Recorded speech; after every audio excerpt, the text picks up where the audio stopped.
In 1944, one pilot had 30 seconds to make an impossible choice: follow his orders and protect his career, or defy command and save the lives of 1,000 Marines. This isn't just a war story. It's a story about a kind of courage we don't see much anymore.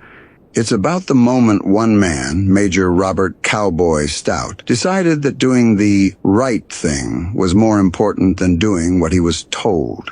His story takes place on September 12, 1944, in the skies over an island most Americans had never heard of: Peleliu.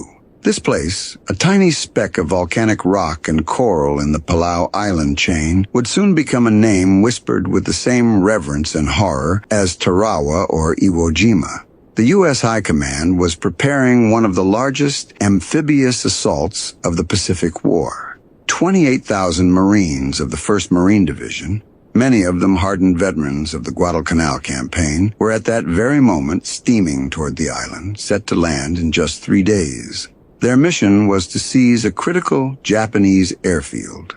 And operation planners back at Pearl Harbor estimated would take 4 days, tops, but there was a problem, a deadly one.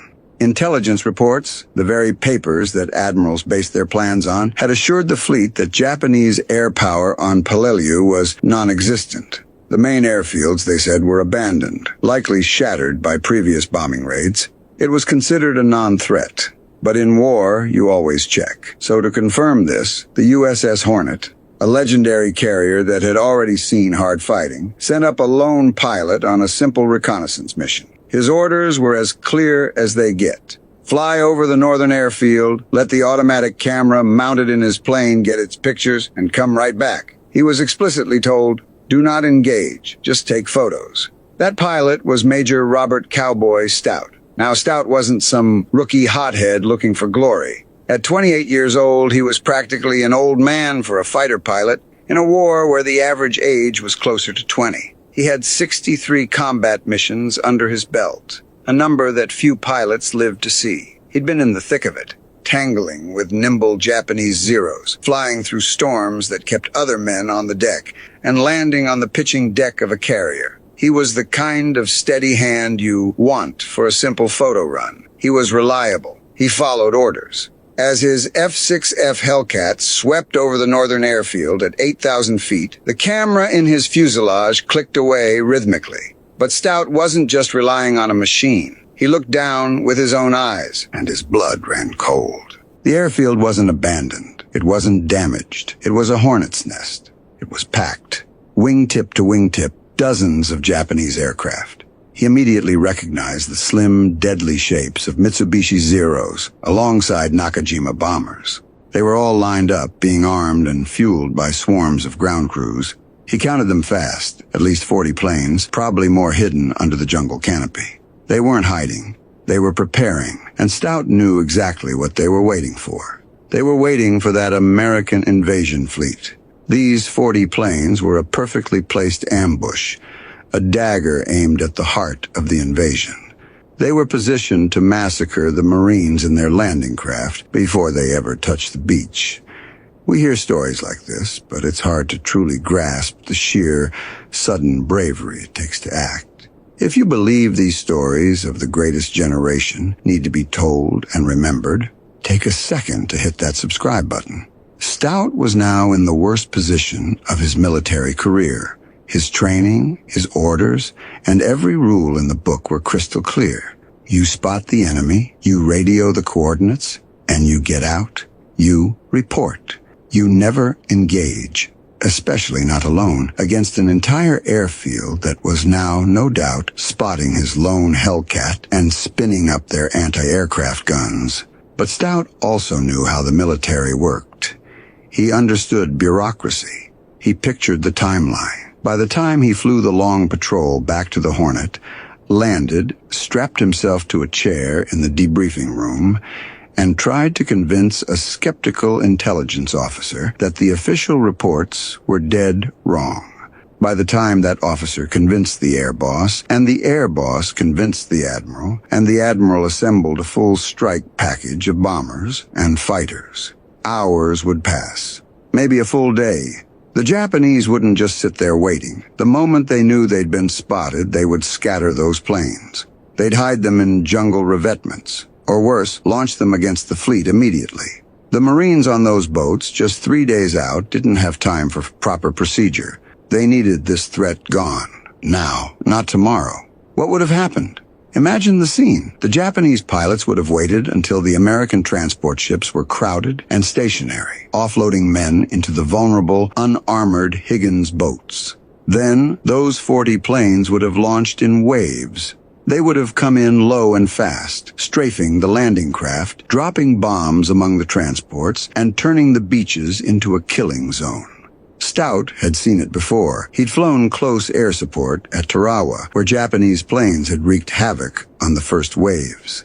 He'd watched helplessly as bombers targeted those crowded boats, men dying by the dozen before they even had a chance to fight. The Marines landing on Peleliu were heading for one of the most fortified islands in the world, a labyrinth of 500 fortified caves and interlocking pillboxes.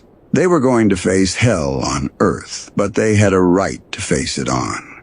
Their feet on the beach with a rifle in their hand, not to be slaughtered in the water like fish in a barrel. Stout looked at his gauges. He had 6 .50 caliber Browning machine guns, 2,400 rounds in total.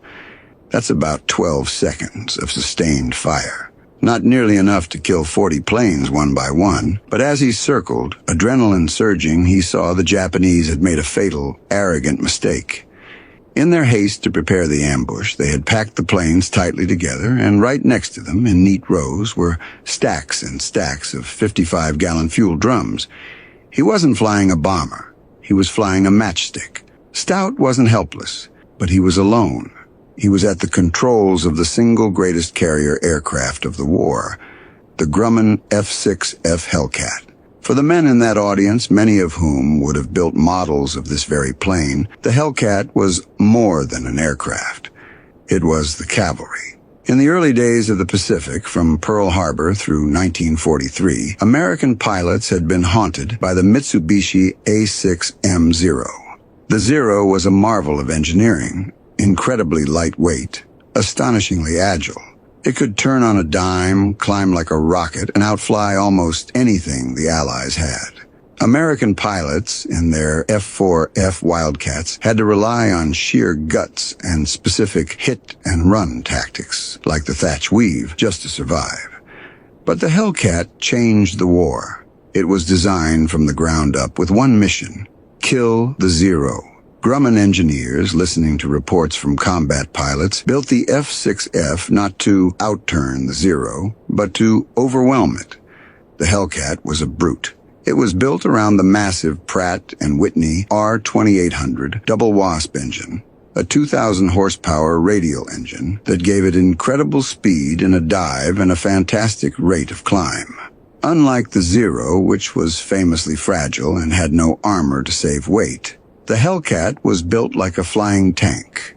It had armor plating for the pilot, a bullet-resistant windscreen, and most importantly, self-sealing fuel tanks. A Hellcat could get shot full of holes and still bring its pilot home. And then there was the punch. The Hellcat carried 6 .50 caliber Browning machine guns, the legendary Ma Deuce, with 400 rounds per gun. That's 2,400 rounds of heavy machine gun fire that could tear a delicate Zero to ribbons in a 2-second burst. Just 3 months before Stout's flight, in June 1944, the Hellcat had proven its absolute dominance in what became known as the Great Marianas Turkey Shoot. In one of the largest carrier battles of the war, American Hellcat pilots, many of them better trained than their Japanese counterparts, decimated the Japanese Naval Air Force. They shot down over 300 enemy planes in a single day for the loss of only 30 of their own. The Hellcat was the undisputed king of the sky. So as Cowboy Stout circled over Peleliu, he knew he was flying the best tool for the job, but he wasn't in a dogfight. He was one plane against an entire airfield. He had no bombs, he had no rockets. All he had were his 6 machine guns and those 12 seconds of firing time. He knew he couldn't strafe 40 individual aircraft, but he didn't have to. He just had to hit those fuel drums. The decision took less than 30 seconds. He pushed the throttle forward, rolling the big Hellcat into a steep dive. The altimeter unwound rapidly as he plunged toward the jungle canopy. His plan was brutally simple. Come in fast and low under the radar of the main anti-aircraft batteries, hit the fuel drums first, and get out before the gunners even knew what hit them. At 2,000 feet, he leveled off, pushing the throttle to the firewall. The Double Wasp engine roared at maximum power as the Hellcat accelerated to nearly 400 miles per hour. The trees blurred into a green carpet beneath him as he dropped to barely 50 feet above the jungle. The airfield appeared suddenly, erupting from a gap in the trees. He saw the Japanese ground crews look up, their faces a mix of confusion and terror. As the American fighter, a shark in their midst, roared overhead. Some froze, paralyzed, others dove for cover. None of them reached their anti-aircraft positions in time. Stout lined up on the northern row of aircraft. He centered his gun sight not on a plane, but on a large cluster of fuel drums stacked neatly between two bombers. He squeezed the trigger. All 6 machine guns opened fire simultaneously, their combined roar drowning out even the sound of the engine. The tracers, visible even in the daylight, walked across the tarmac, stitching a line through the thin aluminum skin of a Zero. The fighter shuddered under the impacts, fuel spraying from its ruptured tanks. But Stout held his fire on the main target. His .50 caliber rounds hammered into the cluster of drums. They disintegrated. Aviation fuel atomized and exploded in a massive rolling fireball that instantly engulfed both bombers. The explosion was bigger than anything Stout had anticipated. Flames leaped 50 feet into the air. The concussion, the sheer blast wave, rocked his Hellcat violently as he pulled up hard, banking away. He glanced back. Behind him, the fire was spreading with terrifying speed. The first burning Zero ignited the aircraft parked right beside it. That fire, fed by the river of burning fuel on the tarmac, spread to another and then another, each plane's own fuel tank and ammunition, cooking off and feeding the next explosion. Within seconds, half the northern row was a wall of fire. Japanese ground crews ran in all directions, abandoning any attempt to save the aircraft. It was too late.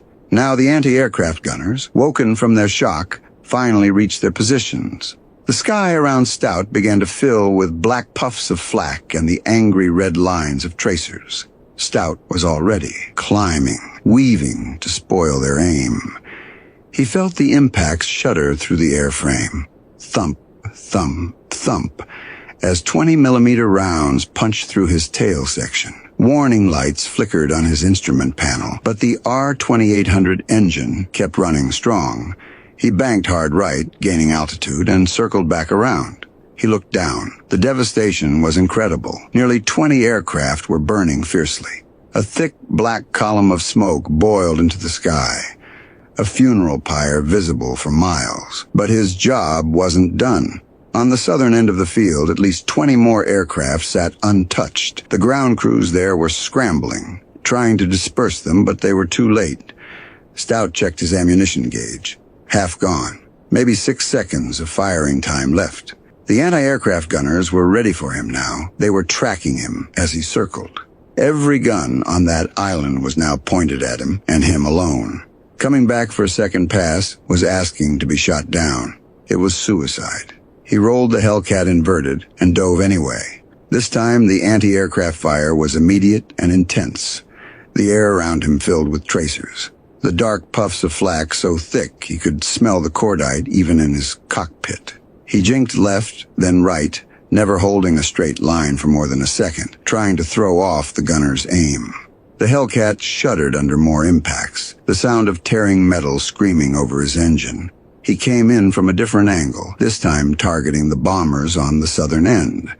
His remaining ammunition hammered into the aircraft, shredding control surfaces and puncturing fuel tanks. He saw a fuel truck parked near a bomber and walked his fire into it. The truck exploded with enough force to flip the nearby bomber completely onto its back. The secondary explosion started immediately. Burning fuel from the truck spread to stacked ammunition crates, which detonated in a rapid series of blasts. The bombers' own ordnance, the bombs they were loading for the attack on the Marines, cooked off. They tore the aircraft apart from within. Within moments, the southern row was burning as fiercely as the northern. Stout's guns fell silent, empty. He'd fired every last round. The mission was over. He pulled up, fighting the controls. The Hellcat felt sluggish, unresponsive. The damaged tail surfaces were making it fight him. More warning lights were lit up like a Christmas tree. Something was leaking, leaving a thin trail of smoke. But below him, the entire airfield was an inferno. Every single aircraft, every fuel drum, every structure was consumed by fire. The threat was gone. In 8 minutes, from dive to escape, one man had single-handedly eliminated the entire Japanese air threat to the Peleliu invasion. Now he just had to survive the flight home. He pointed the damaged Hellcat toward the open ocean and nursed it back toward the USS Hornet. The hydraulics were failing, making the controls feel heavy as concrete. The oil pressure was dropping. He wasn't sure the landing gear would even extend, but at least the engine, that magnificent double wasp, was still running. The flight back felt longer than the attack. The adrenaline began to fade, and it was replaced by the cold, stark realization of what he'd just done. He had flagrantly disobeyed orders. Instead of taking photographs and returning like he was told, he'd single-handedly attacked an entire airfield and returned with a plane that looked like it had been through a cheese grater. A court-martial was a very real possibility. So was getting chewed out by every officer between him and the admiral. But the alternative, the image of those 40 aircraft massacring the Marines in the water, would have been worse than any punishment the Navy could possibly hand down. This history is complicated, and many of the men who fought at Peleliu felt the battle itself, which followed this attack, was strategically unnecessary. What are your thoughts on the Peleliu campaign? Was it a vital stepping stone or a tragic mistake? Let us know in the comments below. We read them all and value the perspective of those who know this history. Finally, the welcome shape of the USS Hornet appeared on the horizon. This wasn't just any carrier. This was CV-12, the fightingest ship in the Navy. She had been named for the CV-8, the carrier lost at the Battle of Santa Cruz, the same ship that had launched the Doolittle raid. The new Hornet, CV-12, had been in the fight constantly, from the Marianas to the Philippines. She was a legend, and she was home. But landing on a carrier is famously described as a controlled crash on a good day. Landing a heavily damaged aircraft with failing hydraulics and unknown structural integrity was a nightmare. Stout radioed the tower. He reported his situation. Aircraft heavily damaged, uncertain about landing gear, requesting a priority landing. The carrier, a city of 3,000 men, turned into the wind and cleared the deck. Stout cycled the landing gear. The lights on his panel told him the gear was down, but one wheel, the port side, wouldn't lock. It could collapse on impact. He had no choice. He came in hot. The landing signal officer, the LSO, guided him down with his paddles. Stout aimed for the deck, fighting the sloppy controls. He slammed onto the wooden deck hard enough to buckle metal, and his tail hook caught the second arrestor wire. The wire snapped taut, throwing him forward in his straps as the Hellcat screeched to a violent halt. Deck crews swarmed the aircraft immediately, fire crews ready. They stopped and stared, shocked at the damage. The tail section was shredded. The fuselage had over a dozen holes, some as big as a man's fist. The paint was scorched black from flying through his own explosions. Stout unstrapped, his legs shaking, and climbed down from the cockpit. He found himself facing a crowd of officers. The air boss was there, his face thunderous. The squadron commander was there. The intelligence officer was there. They were not happy. The air boss demanded to know why he'd returned with combat damage from a reconnaissance mission. The squadron commander wanted to know why he'd broken radio silence, and engage the enemy alone. The intelligence officer holding his worthless report wanted to know what in the hell had happened over Peleliu. Stout's report was simple. The airfield wasn't abandoned, he said. It was packed with aircraft, at least 40 of them preparing to attack the invasion fleet. The officer stared at him. The intelligence officer asked him to repeat the number. 40? Destroyed by one pilot? It seemed impossible. It was a fantasy. But the proof, it turned out, was in the very camera he had been sent to use. The automatic camera had been running during his first dive, and the reconnaissance photos taken by another flight the next day confirmed the rest. The northern airfield at Peleliu was completely destroyed. Not a single aircraft remained operational. The aerial photos showed the burned-out hulks of exactly 40 Japanese planes scattered across a blackened tarmac. The fuel dumps were craters. The structures were rubble. In 8 minutes, Cowboy Stout had done what a full squadron of bombers might have failed to do. Intelligence officers tore up their old reports and revised their assessment of Japanese air strength on Peleliu. Instead of facing 40 aircraft on D-Day, the Marines would hit the beaches with complete and total air superiority. The Japanese air threat had been eliminated by one pilot who had refused to follow orders. The Navy did not court-martial Robert Stout. Instead, they awarded him the Navy Cross, the second highest decoration for combat valor, second only to the Medal of Honor.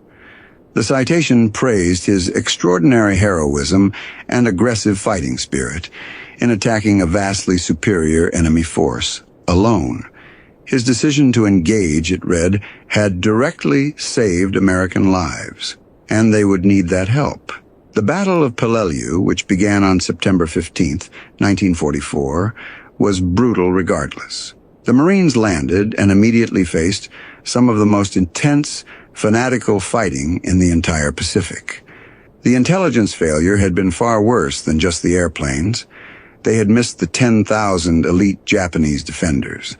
They had missed the new, savage, defense-in-depth tactics, where the Japanese no longer launched banzai charges, but instead holed up in 500 fortified caves and concrete bunkers, all connected by tunnels. They had turned the island's coral ridges into a fortress that had to be taken one bloody yard at a time.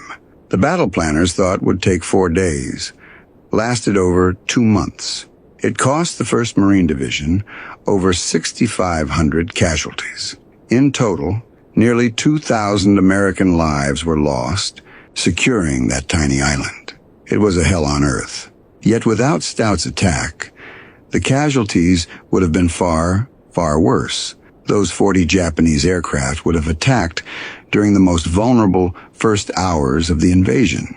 Military historians, looking back at similar landings, later calculated that Stout's solo attack probably saved between 500 and 1,000 Marine lives in the first day alone.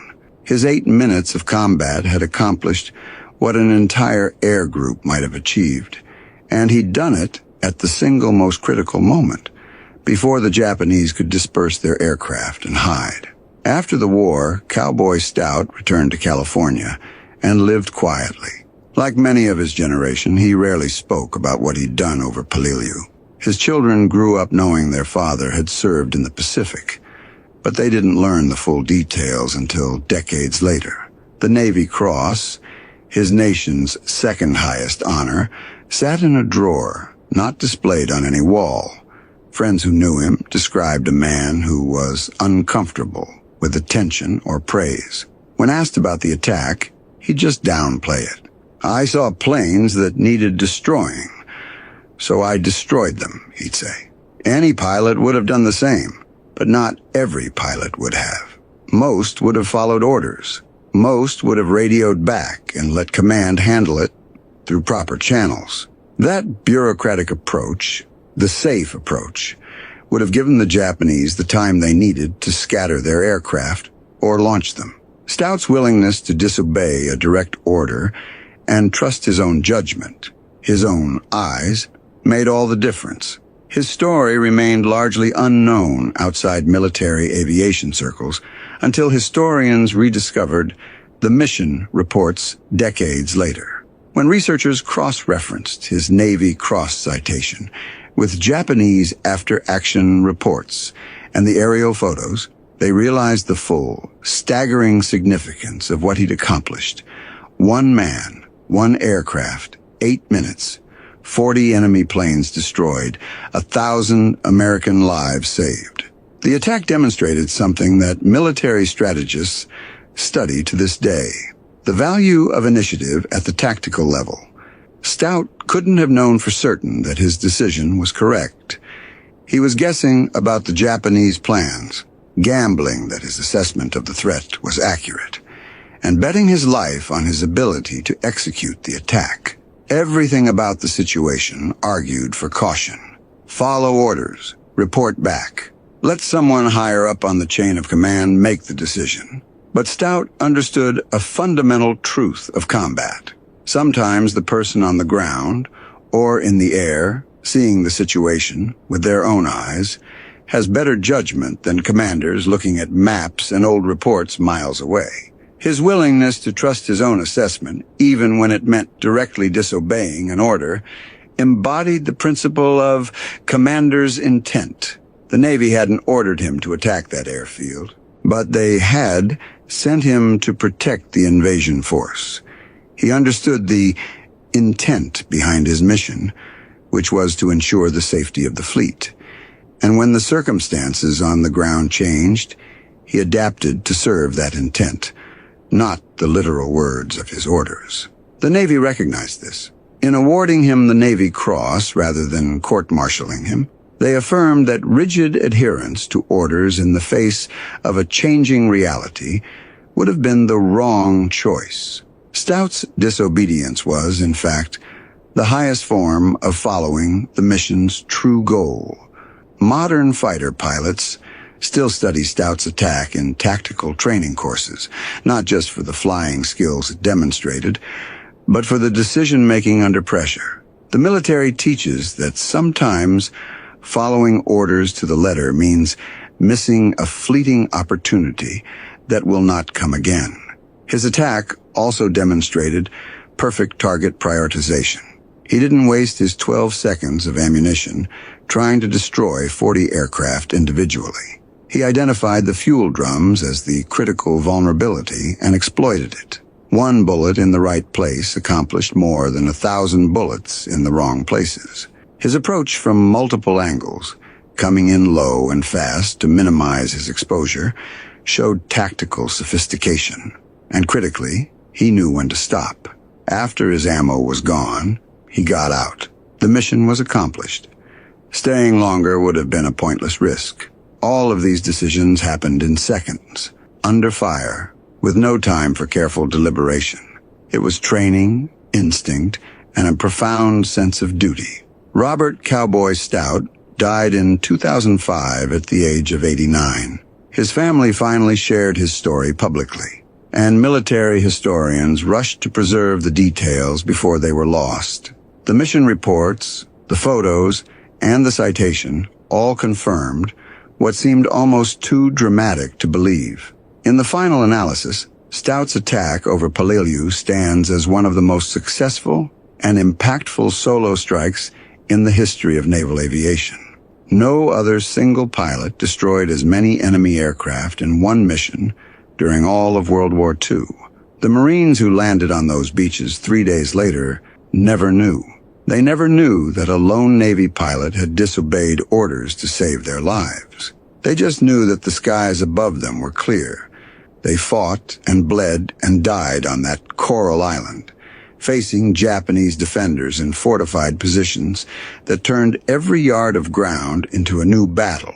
But at least they didn't face 40 aircraft strafing them as they tried to reach shore. Sometimes, the most heroic thing a soldier or sailor can do is refuse to follow an order, not out of rebellion, but because the situation on the ground demands action that rigid procedure would prevent. Stout understood this instinctively. When confronted with a choice between doing what he was told and doing what needed to be done, he chose the mission over the orders. His legacy lives in every tactical course that teaches initiative over obedience and trust in the judgment of the men on the front line. If this story of incredible courage moved you, please consider sharing it with a friend or family member who would also appreciate it. It's how these stories stay alive,